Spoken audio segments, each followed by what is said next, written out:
Okay, now let's talk about, you got the different age limits.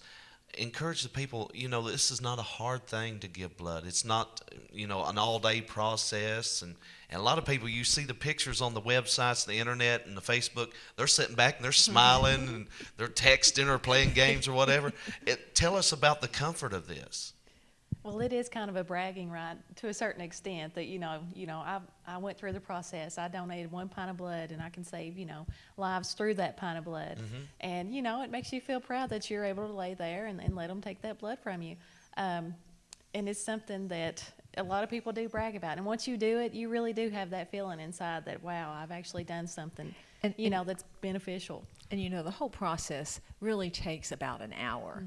Now, can you think of anything else you can do in about an hour on any given day that is literally going to save 3 people? Oh my goodness, no. So it's a very important thing, and there's not much else you can do on that day that's going to be more important. Right. Now, what's an average of blood that people gives in one session?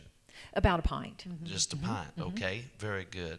And, liters of blood is used a lot of times in the hospitals, and so you got to have all this blood coming in. Exactly. It's not uncommon for a trauma patient to use 50 pints of red cells. Not at all uncommon. We have a young man who we supported a few years ago was injured seriously in a farming accident. He used well over 100 pints of blood.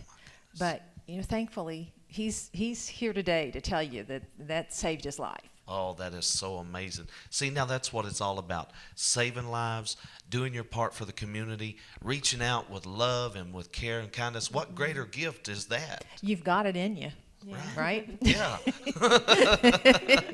You've got it to give. Yeah. We got about 5 minutes left in the program. We've touched on so much and even had some questions that just come off the top of my head there. But anyway, anything you would like to say to the people, like encourage them to come out to one of the sessions or something like that? Well, I would certainly like to mention that summer is one of our most difficult times to maintain a blood supply. We aren't able to go to schools and colleges, and a lot of times factories have shutdowns and that sort of thing, so it's harder even to get to those folks. And then people are on vacation and they're very busy and they're doing things outside, and they just don't make giving blood a priority. So if you do nothing else this summer, make it your priority to give at least once. And I know Peggy can point you to the right spot to get, to find out where to give. But give that a try. Was there ever a space of time where the blood level got at a critical point? Many times in my 26 years, many times. Thankfully, though, we have not had a critical emergency appeal since 2009, which is a fabulous record, but it's only because people keep making it a priority. And so we just need that to continue. You have to be diligent about letting people know the importance. So people need to keep in contact with you, check out the Facebook and the Twitter, and just know where you're going to be and be there. Yes. And of course, it's going to be on the radio station. We announce it here. Different stations announce the blood drive. And do your part. Yes.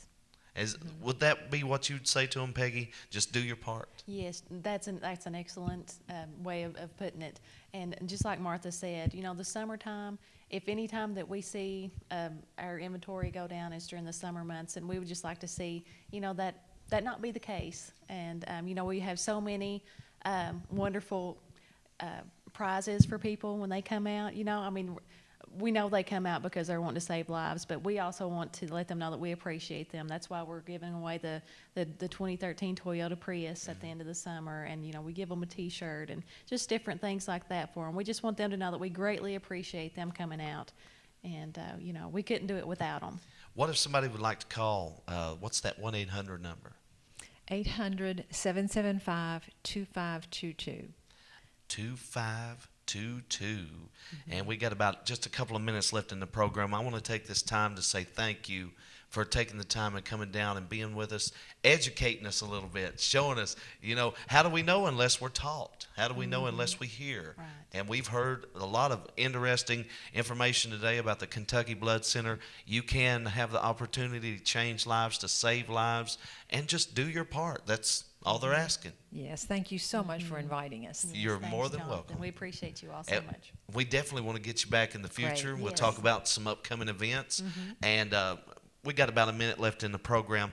But tell them about how much fun you guys have. You got sweet treats for them and everything like that. I've seen the pictures. We do. We have sweet treats, and you know, luckily we have a lot of community partners who help out too. Just like the cinemas here, donating movie passes for Right. every donor. How great is that? So you know, we've got the best jobs in the world when people just come out and give of themselves like they do. And you never know whose life is being touched out there. You just got all that feeling that I've done something to help somebody. That's right. Exactly. That's it. And that's worth it all. Well, I tell you what, ladies, we are running out of time, but once again, thank you for being with me, and we appreciate you. Tune in next week. This has been the Local and Community Issues and Answers.